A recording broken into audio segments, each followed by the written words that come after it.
जय श्री हरि। आज बात करते हैं फागुन मास के शुक्ल पक्ष की पूर्णिमा तिथि। ये तिथि होली महोत्सव के रूप में मनाई जाती है। होलिका दहन इस पूर्णिमा तिथि पर, फागुन मास शुक्ल पक्ष की पूर्णिमा तिथि पर होलिका दहन का पूजन होता है। होलिका दहन होती है। होलिका दैत्यराज हिरण्यकश्यप की बहन, जिन्होंने अपने भाई का सहयोग करते हुए भगवत नाम संकीर्तन पर, श्री हरि नाम संकीर्तन पर, धर्म पर अपनी विजय प्राप्त करने का प्रयास किया। क्योंकि उन्हीं के वंश में, हिरण्यकश्यप के वंश में, उनके पुत्र प्रहलाद जो हरिभक्त थे, विष्णु भक्त थे, उनको सबसे पहले पराजित करने का प्रयास उनके पिता ने किया। क्योंकि वह कहीं ना कहीं अपनी ऊर्जा को ही सर्वोपरि मानते थे, अपनी शक्ति को ही सर्वोपरि मानते थे। ज्यादातर यही है, जहां भी अधर्म है, जहां भी नाश है, वो एक समय आता है जब अपने आप को सर्वोपरि मानते हैं और उनसे वही भगवान है, वही ईश्वर का स्वरूप है। ऐसी मान्यताओं का, ऐसी धारणाओं का खुद भी अनुपालन करते हैं और लोगों से भी अनुपालन करवाना चाहते हैं।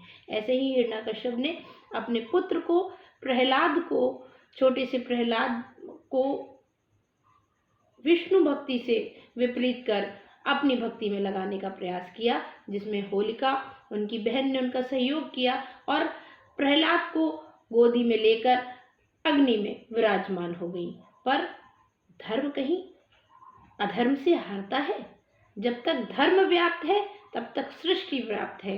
जब तक धर्म है तभी तक संतुलन है, तभी तक ये पृथ्वी अपनी धुरी पर विराजमान है। वही हुआ, अधर्म हारा और धर्म जीता। कहीं ना कहीं होलिका की जो चुनरी है, उसने प्रहलाद की रक्षा करके धर्म को विजयी बनाया और खुद को वो भस्म कर गई। जबकि उनको वरदान था कि वह किसी भी तरह की नकारात्मक ऊर्जा से, किसी भी तरह की अग्नि से जल नहीं सकती। पर ये धर्म की ही शक्ति थी, ये भगवान नाम संकीर्तन का ही प्रताप था कि अधर्म को तो ही हारना ही था। इसी का उत्सव, इसी का पर्व जो है, होली के रूप में हम मनाते हैं। होली के इस पर्व को जो 28 को हम मनाने जाएंगे और उसके दूसरे ही दिन जो है रंग खेला जाएगा। इस पर्व से ठीक 8 तिथियों पहले, यानी अष्टमी से होलाष्टक जो है वो आरंभ हो जाता है। होलाष्टक का अपना महत्व है और क्योंकि होली रंगों का महोत्सव है, तो इसके पीछे जो धारणा है वो भी कहीं ना कहीं होलाष्टक से जुड़ी है। फागुन शुक्ल पक्ष की अष्टमी तिथि से होलाष्टक आरंभ होते हैं।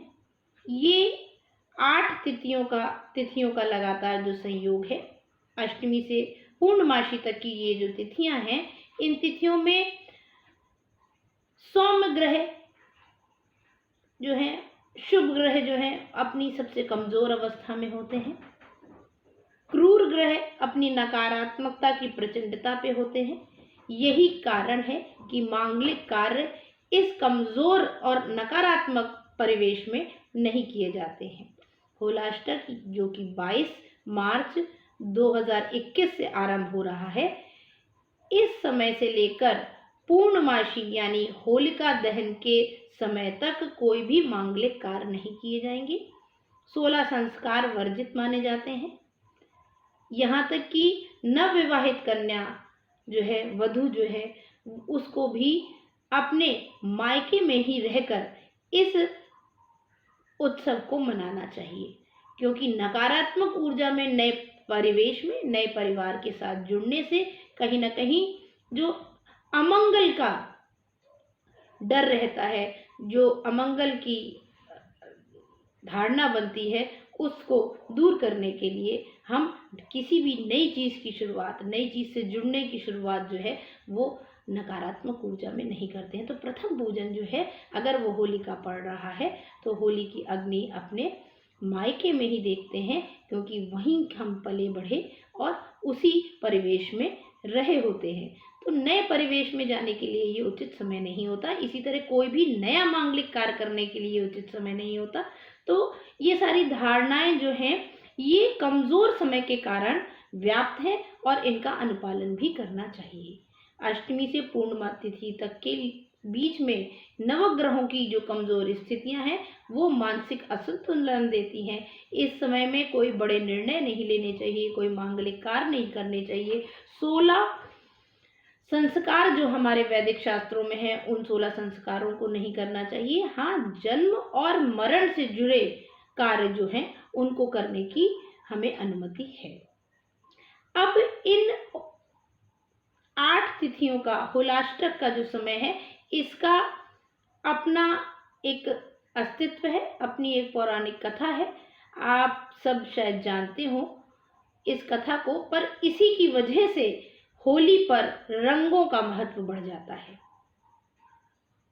फागुन शुक्ल पक्ष की अष्टमी तिथि पर ही कामदेव, उत्साह के देवता, प्रेम के देवता,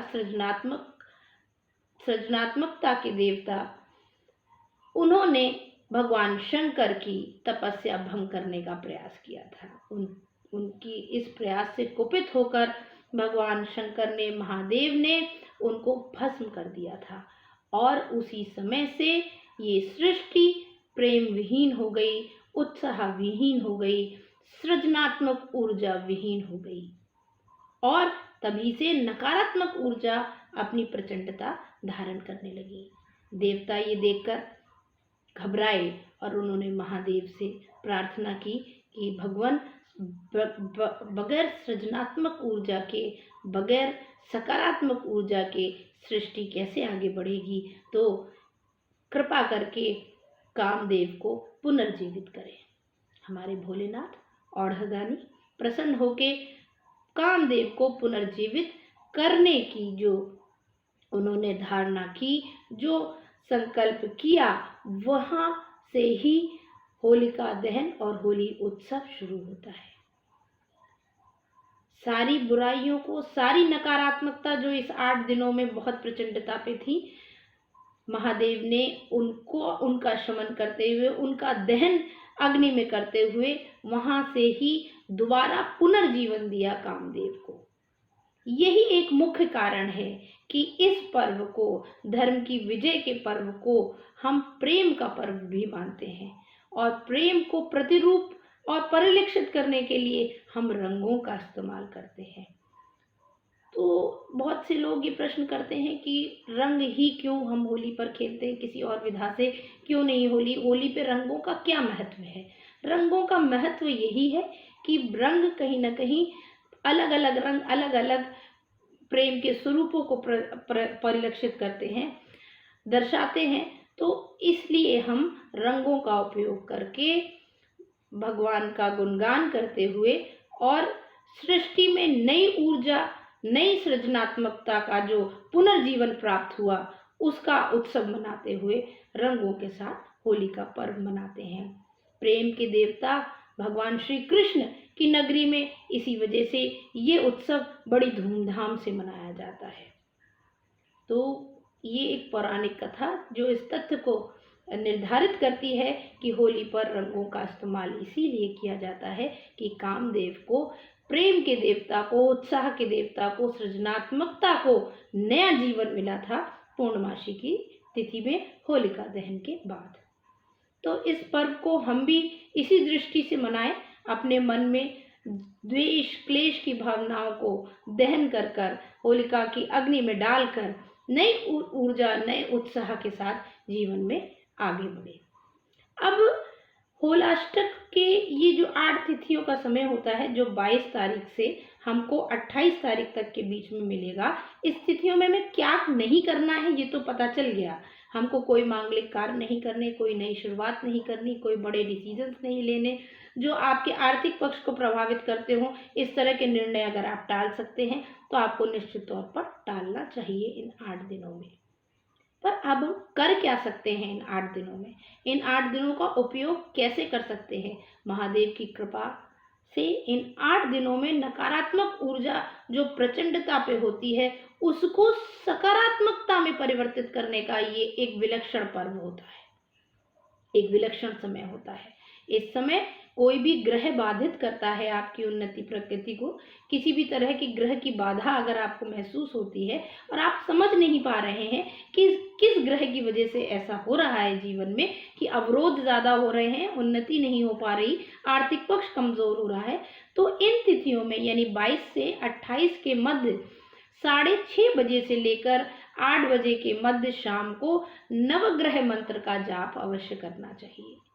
कंडे पर घी, कपूर और लौंग से ओम जयंती मंगला काली भद्रकाली कपालिनी दुर्गा क्षमा शिवा धात्री स्वाहा स्वधा नमस्तुते इस मंत्र का जाप करते हुए आहुति जरूर देनी चाहिए। 11, 21, 51 जो आपकी श्रद्धा हो, जितना समय आप दे सकते हो, पर वो समय मन से दें, मन से उच्चारण करें, मुख से ही नहीं खाली कि बस मंत्र बोल लिया, ध्यान कहीं और है। पूरे ध्यान से भगवान शंकर की शरण में बैठते हुए, भगवान कृष्ण को याद करते हुए, ठाकुर जी की कृपा लेते हुए, सभी देवी देवताओं को प्रणाम करते हुए, नवग्रहों को प्रणाम करते हुए अगर आप नवग्रह मंत्र का जाप करते हैं और ओम जयंती मंगला काली भद्रकाली कपालिनी दुर्गा क्षमा शिवा धात्री स्वाहा स्वधा नमस्तुते इस मंत्र से कंडे पर आहुति देते हैं लौंग और कपूर की, तो कहीं ना कहीं आप नकारात्मक ऊर्जा को सकारात्मकता में परिवर्तित करने में सफल होंगे। अपने जीवन में ग्रहों की वजह से जो व्याधियां आ रही हैं उसको दूर करने में सक्षम होंगे। अगर कोई बहुत लंबे समय से बीमार चल रहा है, असाध्य रोग है, उसको ना इलाज से फायदा हो रहा है, यथा स्थिति बनी हुई है, उन लोगों को इस समय जो है ओम रुद्र रुद्राय नमः का पाठ करना चाहिए। भगवान शंकर को उनसे काले तिल डालकर जल अर्पित कराएं। जो लोग आर्थिक उन्नति चाहते हैं, जो लोग अपने आर्थिक पक्ष को मजबूत करना चाहते हैं या धन अभाव महसूस करते हैं जीवन में, उनको इन 8 दिनों पे लाल आसन में विराजमान होकर श्री सूक्त का पाठ माँ लक्ष्मी के सामने पूजन अर्चन करने के बाद करना चाहिए। देखिए आपका आर्थिक पक्ष मजबूत होगा। जो नकारात्मकता आपके आर्थिक पक्ष को मजबूत नहीं होने दे रही है वो कहीं ना कहीं सकारात्मक ऊर्जा में परिवर्तित होकर आपको एक सुदृढ़ आर्थिक पक्ष देगी।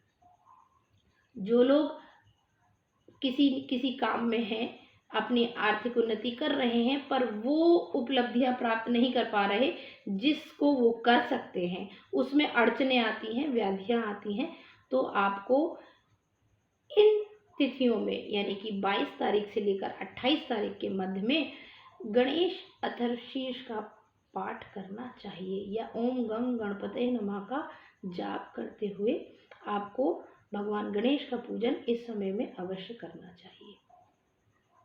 तो ये कुछ छोटे छोटे उपाय हैं जिनको आप इन तिथियों में करते हैं तो सिद्ध अनुष्ठान कर पाते हैं। जो बड़े बड़े योगी तपस्वी बहुत सारी व्यवस्थाओं के बीच में जो अनुष्ठान करते हैं, वो अनुष्ठान का प्रभाव इस कलयुग में आपको थोड़े से समय में, थोड़े से मंत्र जाप में मिल जाएगा, क्योंकि ऊर्जाओं का जो है प्रचंडता तो होती है इस समय में। बस हमारा लक्ष्य होना चाहिए कि हम कैसे उन ऊर्जाओं को अपने लिए उपयोग कर सकें और अपने नकारात्मक प्रभावों को से अपने आप को बचा सके।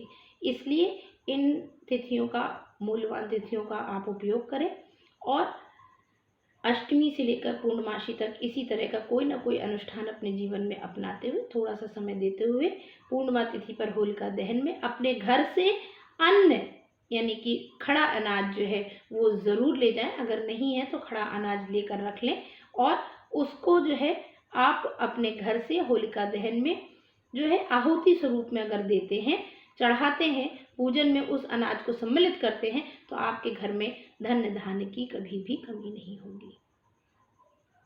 तो इस तरह से होली का पर्व हमने समझा, उसमें हम क्या कर सकते हैं, होलाष्टक में हमें क्या नहीं करना चाहिए और हमें क्या करना चाहिए, हमने ये भी जाना। और साथ में ये भी जाना कि जैसे दीपावली दीपों का पर्व है, वैसे होली रंगों का पर्व क्यों है। होली रंगों का पर्व इसीलिए है क्योंकि प्रेम के नए नए रंगों का पुनर्जीवन होली के दिन प्राप्त हुआ था, पूर्णिमा के दिन प्राप्त हुआ था, पुनर्जीवित हुई थी सृष्टि जो है, निर्जीव और नकारात्मक हो गई थी। इन 8 दिनों में उसको एक पुनर्जीवन प्राप्त हुआ था, रंगों से भरा, उत्साह से भरा पुनर्जीवन प्राप्त हुआ था। वही उत्साह, वही रंग हम एक दूसरे में ढूंढते हैं और एक दूसरे को अर्पित भी करते हैं।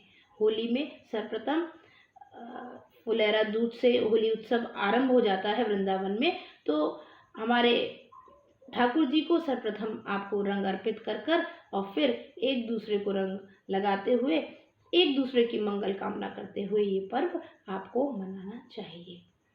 आपको इस संबंध में या किसी भी ज्योतिषी परिवेश के संबंध में कोई जिज्ञासा जागृत होती है तो आप डायरेक्ट मुझसे फ़ोन पर तो बात करते ही हैं, व्हाट्सएप पर भी बात करते हैं, पर आप YouTube के इस चैनल पर कमेंट बॉक्स में भी अपनी जिज्ञासाएं लिखकर मुझसे बात कर सकते हैं। कभी कभी ऐसा हो जाता है कि फ़ोन नहीं उठ पाते हैं और बात नहीं हो पाती है, तो आप इसके माध्यम से भी मुझसे अपनी जिज्ञासाओं का समाधान प्राप्त कर सकते हैं। होलाष्टक को लेकर अगर कोई मन में दुविधा है तो उसका भी उस शंका का भी निवारण आप मुझसे प्राप्त कर सकते हैं।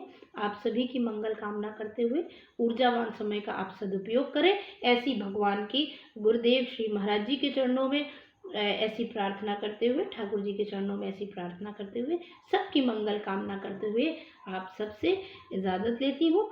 और इस मूल्यवान समय का उपयोग जरूर मंत्र जाप के रूप में करें। आध्यात्मिक शक्ति को जब तक प्रबल नहीं करेंगे, इस कलयुग में हरि नाम लेते हुए जब तक आगे नहीं बढ़ेंगे, तब तक अपने लक्ष्य को, मोक्ष को, सांसारिक सुखों को भी नहीं प्राप्त कर पाएंगे। हर चीज जो है उसका रास्ता श्री हरिनाम संकीर्तन से होकर जाता है। तो भगवान का नाम ऊर्जावान समय में जरूर लें। जय श्री हरि।